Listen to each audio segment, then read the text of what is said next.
Hey everybody, this is chapter 5 of David Ryazanov's Karl Marx and Frederick Engels, An Introduction to Their Lives and Work.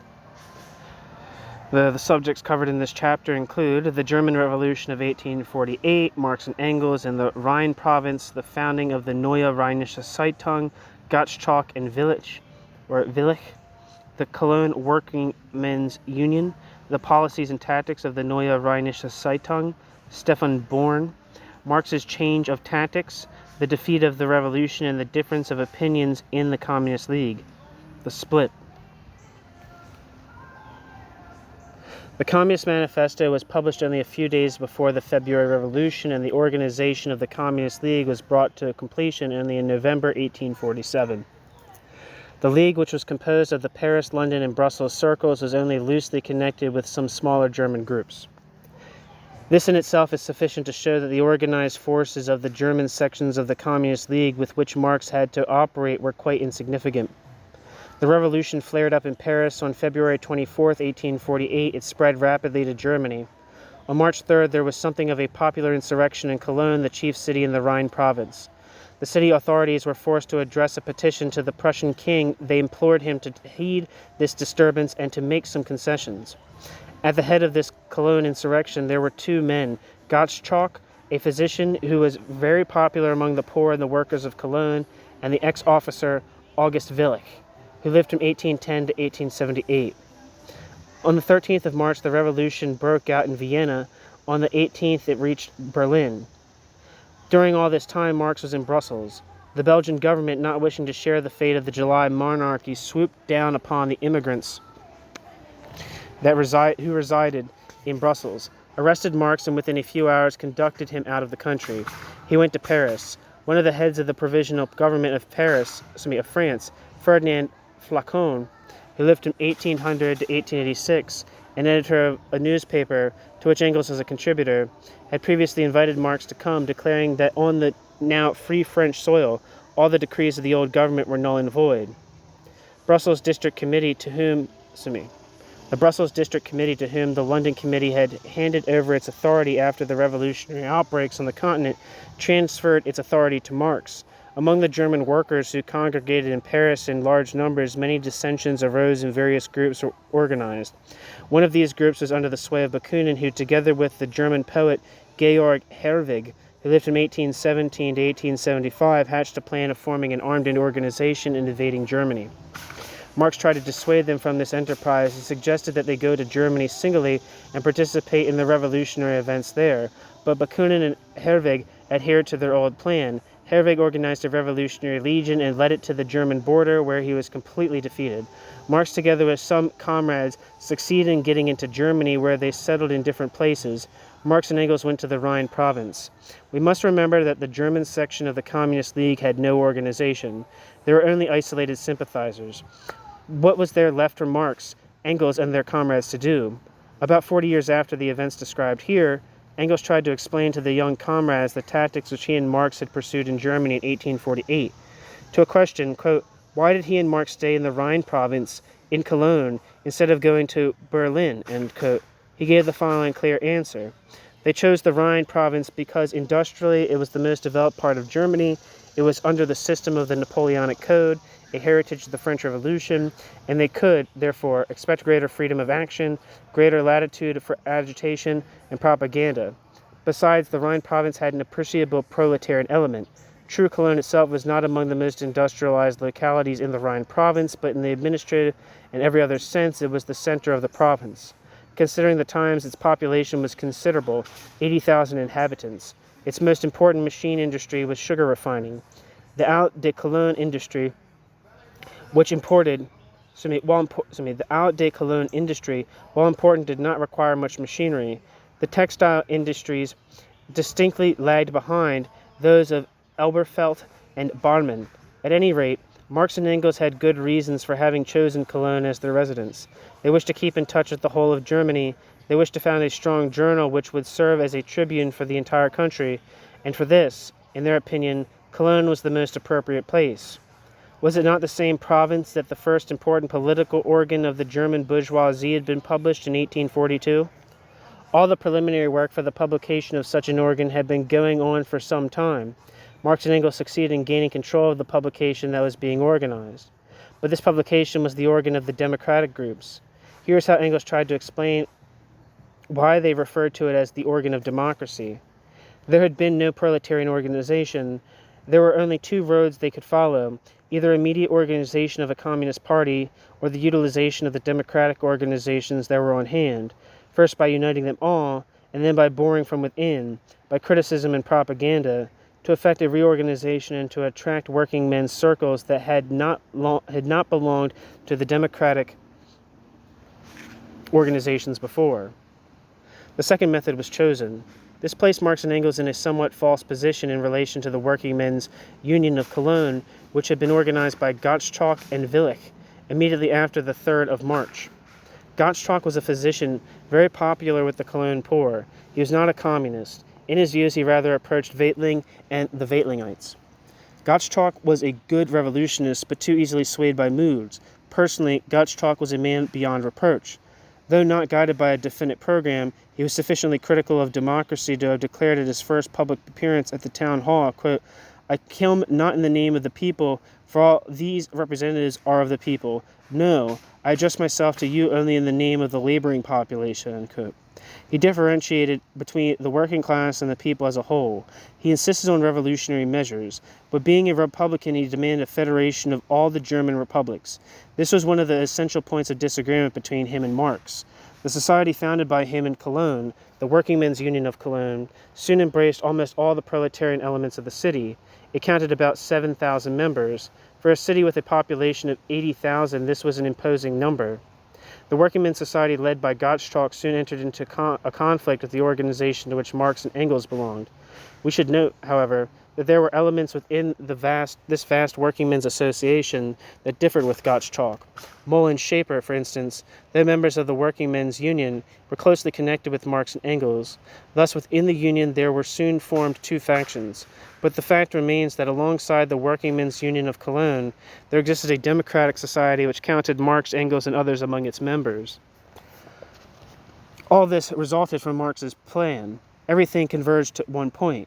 Marx and Engels had hoped to make the central organ, which was first published in June 1st, 1848, the axis around which all the future communist organizations which would be formed in the process of revolutionary conflict would assemble.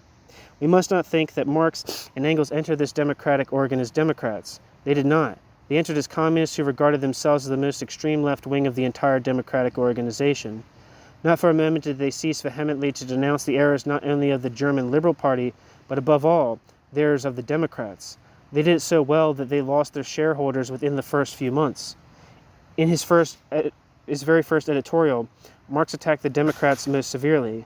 And when the news of the June defeat of the Paris proletariat arrived, when Goldendakh, I don't know how to say that, Kavagniac,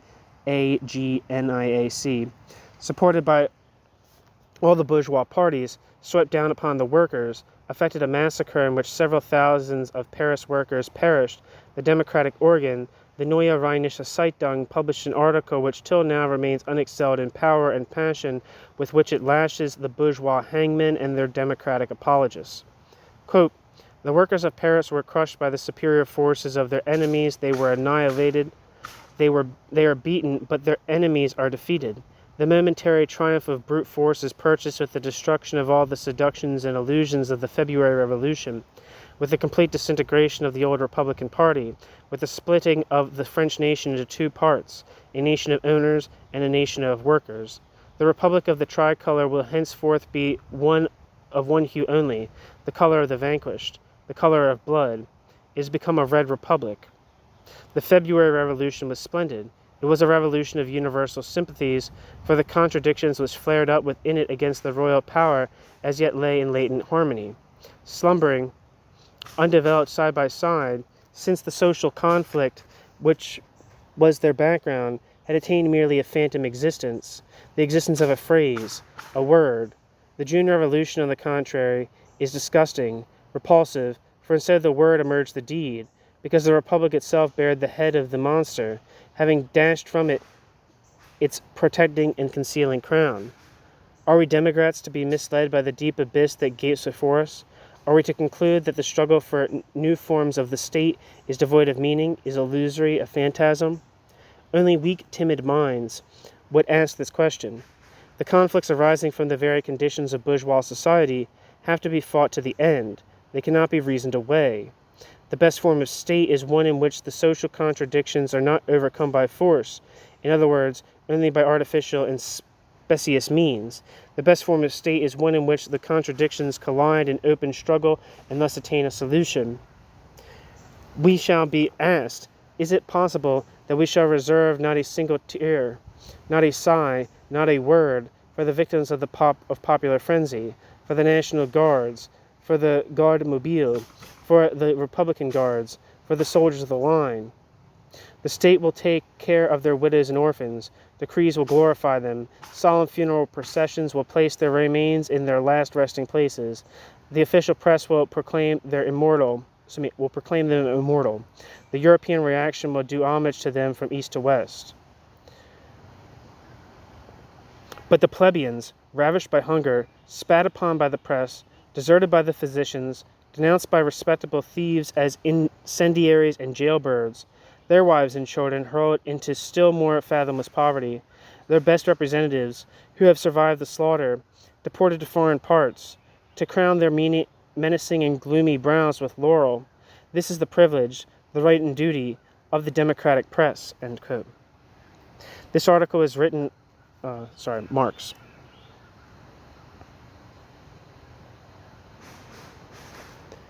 This article was written on June 28, 1848. Such an article could not have been written by a Democrat. Only a communist could have written it. Marx and Engels deceived no one with their tactics. The paper ceased to receive financial support from the democratic bourgeoisie. It had in reality become the organ of the Cologne workers and of the German workers. Other members of the Communist League, spread all over Germany, continued their work. One of them, Stefan Born, a compositor, is worth mentioning. Engels did not speak favorably of him. Born adopted different tactics. Having found himself from the very beginning in Berlin, in the proletarian center, he put before himself, as his objective, the creation of a large working men's organization. With the aid of some comrades, he established a small journal, the Brotherhood of Workers, and conducted a systematic agitation among various types of workers. Unlike Gottschalk and Willich, he did not confine himself merely to organizing a workers' political party. Born undertook to organize craft unions and other societies which were to protect the economic interests of the workers. He forged ahead so energetically that he soon attempted to carry over this organization into a number of neighboring cities, and to spread it into other parts of Germany. There was one flaw in this organization. It emphasized the purely economic demands of the workers to the exclusion of other demands. Thus, while some members of the Communist League were forming purely working men's organizations all over Germany, in the South there were others who, headed by Marx, used all their strength to reorganize the democratic elements, and to make the working class into a nucleus of an even more democratic party. It was in this spirit that Marx carried on his work. The Neue Rheinische Zeitung reacted upon all fundamental questions. We must admit that up to the present the paper remains the unattainable ideal of revolutionary journalism. Its acuteness of analysis, its freshness, its revolutionary ardor, its breadth and profundity have never been paralleled. Before we pass over to the discussion of the basic principles upon which the internal and external policies of the paper were determined, we should examine the revolutionary experience of its editor-in-chief. Neither Marx nor Engels had had any other experience except that which had been provided by the great French Revolution. Marx had studied most attentively the history of that revolution and had endeavored to work out principles of tactics for the epoch of the coming revolution, which he, contrary to Proudhon, had correctly foreseen. What then did Marx learn from the experience of the French Revolution? The revolution broke out in 1789. It represented a rather lengthy process. It lasted from 1789 to 1799, that is, up to the year in which Napoleon accomplished his coup d'etat. The English Revolution of the 17th century also suggested that the coming revolution would be a prolonged one. The French Revolution began with universal joy, with universal jubilation. At the very beginning, the bourgeoisie assumed the leadership of the oppressed populace and abolished absolutism.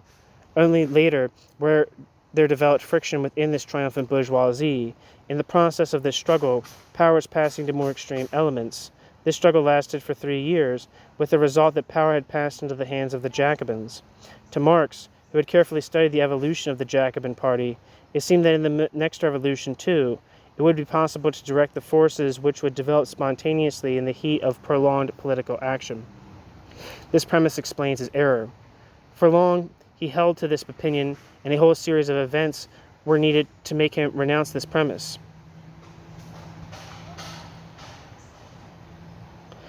The first blow the revolution had received in the West was the June defeat of the Paris proletariat. It immediately gave reaction a chance to raise its head in Prussia, in Austria, and in Russia. Nicholas I offered help to the Prussian king from the very start. The armed assistance was rejected, but Russian money was cheerfully accepted. It proved exceedingly helpful. To the Austrian emperor, against whom Hungary had rebelled, Nicholas offered battalions. They were accepted.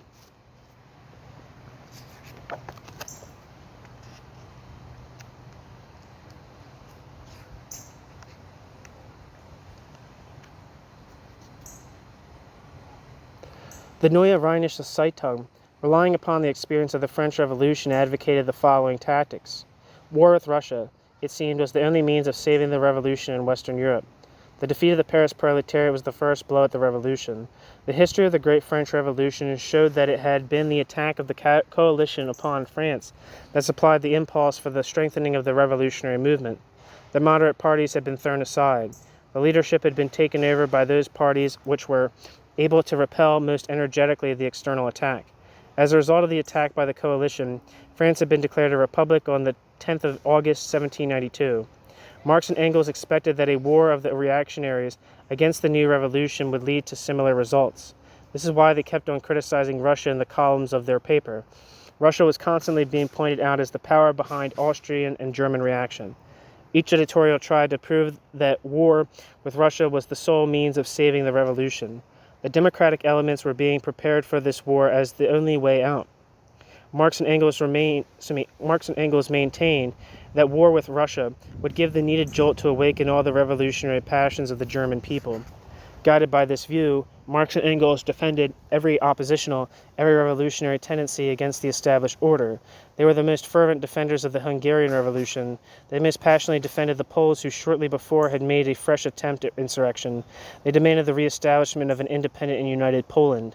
In the same spirit, they demanded the unification of Germany into one republic, and the restoration to Germany of some districts that had belonged to Germany and that were populated with Germans. In short, everywhere did they remain true to the basic principles of the Communist Manifesto by supporting every revolutionary movement directed against the established order. 1 second.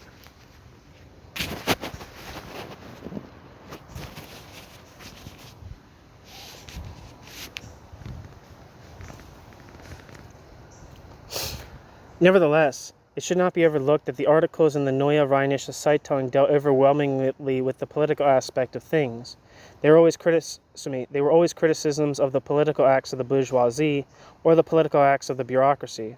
When we peruse the Neue Rheinische Zeitung, we are struck by the inadequacy of space allotted to proletarian questions.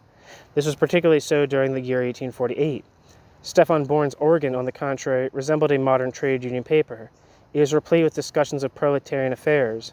In Marx's paper, questions dealing directly with the demands of the working class were very rare. It was almost completely devoted to the excitation of political passions and to the agitation in favor of the creation of such democratic revolutionary forces which with one blow freed Germany of all the remnants of the obsolete feudal systems. But towards the end of 1848, conditions changed. The reaction, which had already begun to gain strength after the June defeat of the Paris proletariat, became even more aggressive in October 1848. The failure at Vienna served as the signal, and brought in its train the defeat at Berlin. With renewed arrogance, the Prussian government dispersed the National Assembly and imposed a constitution of its own making.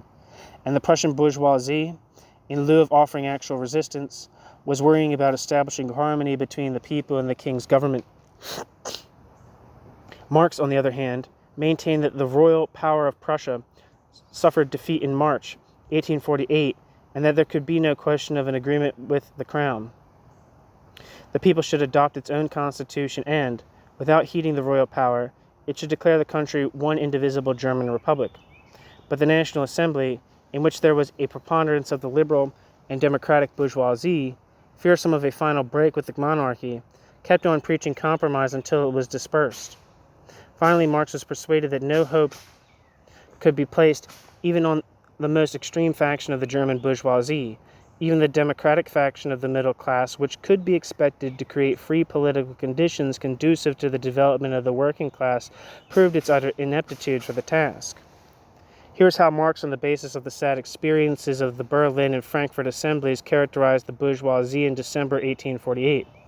Quote, "While the revolutions of 1648 and 1789 had been inspired with a boundless feeling of pride, standing as they did on the threshold of a new era, the pride of the Berliners in 1848 was based on the fact that they represented an anachronism. Their light was not unlike the light of those stars whose rays reached the denizens of our earth 100,000 years after the extinction of the luminary which sent them forth. The Prussian Revolution of March represented in miniature. It represented nothing except in miniature, such a star in Europe. Its light was the light of a social corpse long since decayed. The German bourgeoisie had developed so languidly, so timidly, so slowly, that when it began to constitute a danger to feudalism and absolutism, it already found itself opposed, on the other hand, by the proletariat and all those strata of the city population, the interests and ideas of which were identical with those of the proletariat. Its enemy included not only the class behind it, but all of Europe in front. As distinguished from the French bourgeoisie of 1789, the Prussian bourgeoisie was not the class that would defend the whole of contemporary society against the representatives of the old order, the monarchy, the nobility. It had declined to the level of an estate which was in opposition to the crown as well as to the people, and was irresolute in its relations to either of its enemies because it was always beholding both of them either before or behind its back. It was inclined from the very start to betray the people and to make compromises with the crowned representatives of the old society.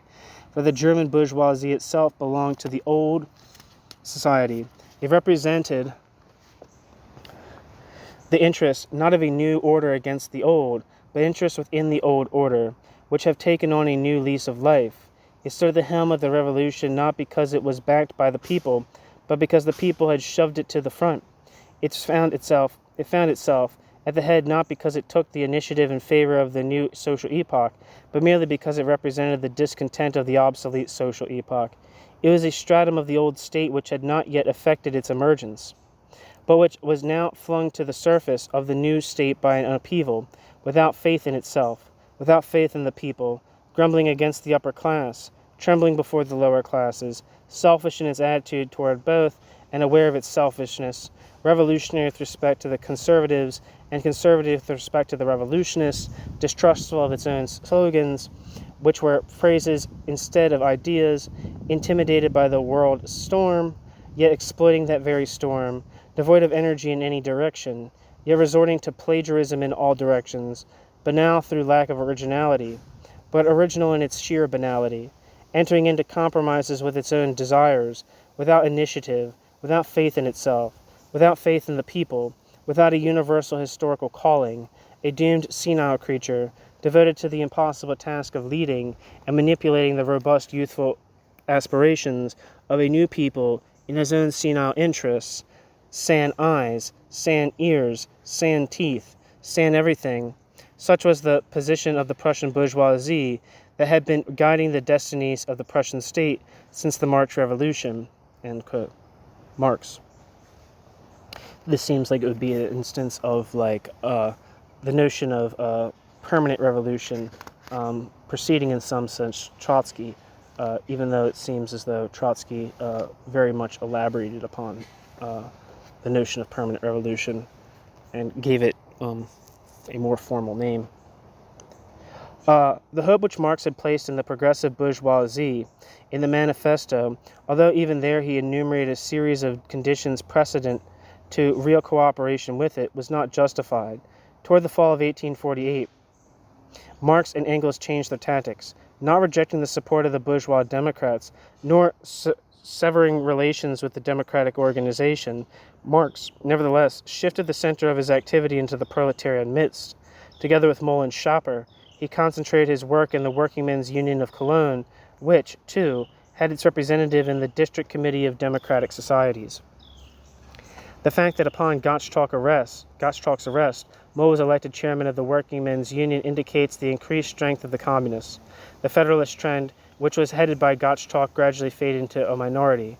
When Moll was forced for a time to flee Cologne, Marx, despite the fact that he had repeatedly declined the honor, was elected chairman in his stead. In February, during the elections for the new parliament, disagreements arose. Marx and his followers insisted that the workers, where there was no chance of electing their own representatives, should vote for Democrats. The minority protested against this. In March and April, friction between the workers and the Democrats, who were united in the District Committee of the Democratic Societies, reached a stage where a schism was unavoidable. Marx and his supporters resigned from the committee. The Working Men's Union recalled its representative and proceeded to ally itself with the Working Men's Societies, which had been organized by Stefan Born in Eastern Germany. The Working Men's Union itself was reorganized into the Central Club with 9 regional branches, working men's clubs. Toward the end of April, Marx and Schapper issued a proclamation which invited all the working men's societies throughout the Rhine province and Westphalia to a regional congress for the purpose of organization and for the election of deputies to the General Working Men's Congress, which was to take place in June at Leipzig. But just as Marx and his followers were setting upon the organization of a labor party, a new blow was struck at the revolution. Having put an end to the Prussian National Assembly, the government decided also to put an end to the German National Assembly. It was in southern Germany that the fight for the so-called imperial constitution began. We must point out one more detail which is generally overlooked by Marx's biographers. Marx's position in Cologne was precarious. His behavior had to be exceedingly circumspect. Though he did not have to live underground, he was nevertheless subject to expulsion from Cologne by a mere government order. Here is how it came about that Marx found himself in this unique predicament.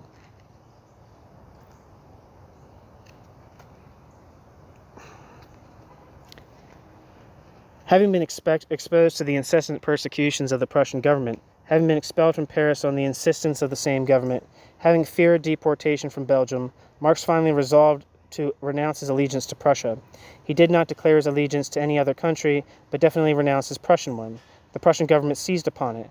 When Marx returned to Cologne, the local authorities recognized him as a citizen of the Rhine province, but they demanded that the Prussian authorities in Berlin confirm it. The latter decided that Marx had lost his rights of citizenship. That is why Marx, who was trying very hard for a reinstatement into the rights of Prussian citizenship, was compelled in the second half of 1848 to desist from making public appearances. When the revolutionary wave would rise and conditions would improve, Marx appeared openly before the public. As soon as the wave of reaction would rise and repression in Cologne would become more furious, Marx vanished and confined himself only to literary work, that is, to the direction of the Neue Rheinische Zeitung. This is why Marx was so reluctant to become chairman of the Working Men's Union of Cologne. In accord with the changes in tactics, there was a turn in the policy of the Neue Rheinische Zeitung. The first articles on wage labor and capital appeared only after the change.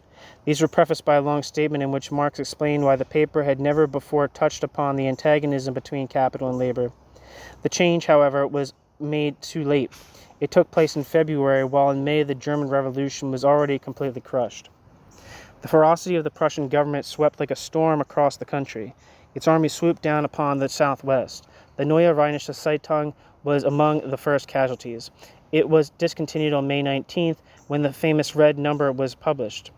Besides a beautiful poem by Ferdinand Freiligrath, who lived from 1810 to 1876, the issue contained Marx's address to the working class, warning them against provocations by the government. After this, Marx left the Rhine province and, as a foreigner, had to abandon Germany. The rest of the staff left for various places.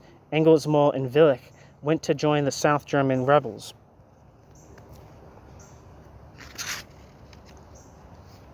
After several weeks of heroic but badly organized resistance against the Prussian armies, the rebels were forced to cross over into Switzerland. The ex-members of the staff of the Neue Rheinische Zeitung and of the Working Men's Union of Cologne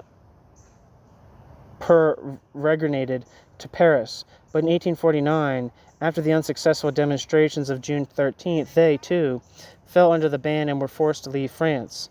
Towards the beginning of 1850, there came together in London almost the entire old guard of the Communist League. Moll had perished during the insurrection in the south. Marx, Engels, Schapper, Willich, and Wolff found themselves in London. Marx and Engels, as may be gleaned from their writings of that period, did not at first lose hope. They felt that this was only a temporary halt in the march of the revolution, and that a fresh and greater upheaval was bound to follow. In order that they might not be caught unawares, they wished to strengthen the organization and to tie it up more securely with Germany. The old Communist League was reorganized. The old elements as well as the new ones from Silesia, Breslau, and the Rhine provinces were drawn in. Very soon, however, differences began to spring up. The controversy came to a head on the following question. Even at the beginning of 1850, Marx and Engels thought that it would not be long before the revolution would be resuscitated. It was precisely at this time that two famous circulars were released by the Communist League. Lenin, who knew them by heart, used to delight in quoting them. One second. Sorry.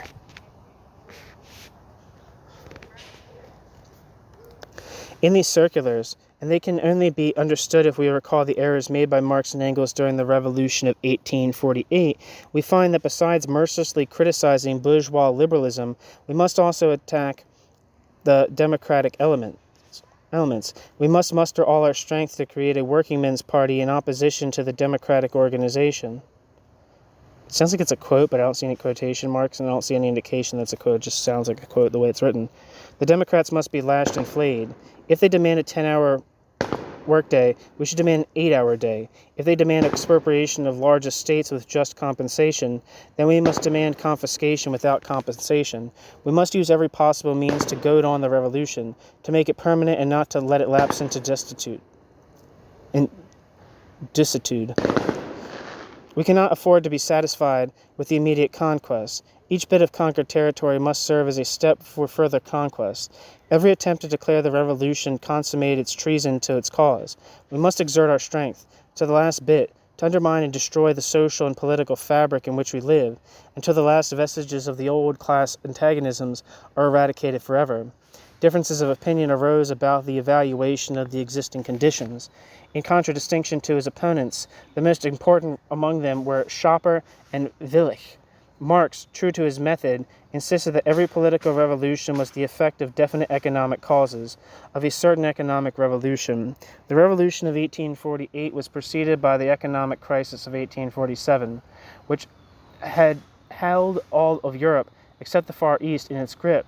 Having studied in London the prevailing economic conditions, the state of the world market, Marx came to the conclusion that the new situation was not favorable to a revolutionary eruption, and that the absence of the new revolutionary upheaval, which he and his friends had been anticipating, might be explained otherwise than by the lack of revolutionary initiative and the revolutionary energy on the part of the revolutionists. On the basis of his detailed analysis of the existing conditions, he reached the conclusion at the end of 1850 that in the face of such economic efflorescence, any attempt to force a revolution, to induce an uprising, was doomed to fruitless defeat. Conditions were then particularly conducive to the development of European capital. Fabulously rich gold mines were discovered in California and in Australia. Vast hosts of workers rushed into these countries. The deluge of European emigration started in 1848 and reached tremendous proportions in 1850. Thus, a study of economic conditions brought Marx to the conviction that the revolutionary wave was receding and that there would be no renewal of the revolutionary movement until another economic crisis arose and created more favorable conditions. Some of the members of the Communist League did not subscribe to these views. These views met with the particular disapproval of those who were not well grounded in economics and who attached inordinate importance to the revolutionary initiative of a few resolute individuals. Willich, Schapper, a number of other members of the Cologne Working Men's Union, and the old Weitlingites coalesced. They insisted upon the necessity of forcing a revolutionary uprising in Germany. All they needed, they claimed, was a certain sum of money and a number of daring individuals. They began to hunt for money. An effort was made to solicit a loan from America, a loan with a German revolution as its objective. Marx, Engels, and a few of their near friends refused to participate in this campaign. Finally, a schism occurred, and the Communist League was split into a Marx-Engels faction and a Willich-Schaper faction. I'm like rushing through this, trying to like read before the sun completely sets. It happened that at this very time, one section of the Communist League, which was still in Germany, came to grief. It was since 1850 that Marx and Engels were making an effort to strengthen the League in Germany along with its reorganization in London. Emissaries were sent to Germany with the purpose of establishing closer ties with the German communists. One of them was arrested. The papers that were found on him revealed the names of all his comrades. A number of communists were jailed. The Prussian government, in order to demonstrate to the German bourgeoisie that the latter had no reason to regret the few privileges it had lost in 1850, staged an imposing trial of the communists. The upshot was a few long-term sentences for several communists who included Friedrich Lessner. During the trial, certain ugly facts came to the surface: the agent provocateur, Stieber, the falsification of minutes, perjury, etc. At the suggestion of the communists who stood with Marx, he wrote a pamphlet in which he exposed the nefarious work of the Prussian police in connection with the persecution of the communists. This, however, proved of little assistance to the condemned.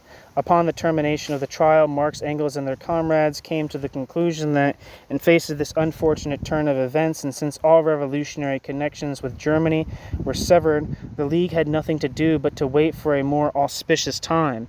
In 1852, the Communist League was officially disbanded. The other part of the Communist League, the Willich-Schaper faction, vegetated for another year. Some left for America. Schaper remained in London. A few years later, he came to realize the errors he had made in 1852 and again made peace with Marx and Engels.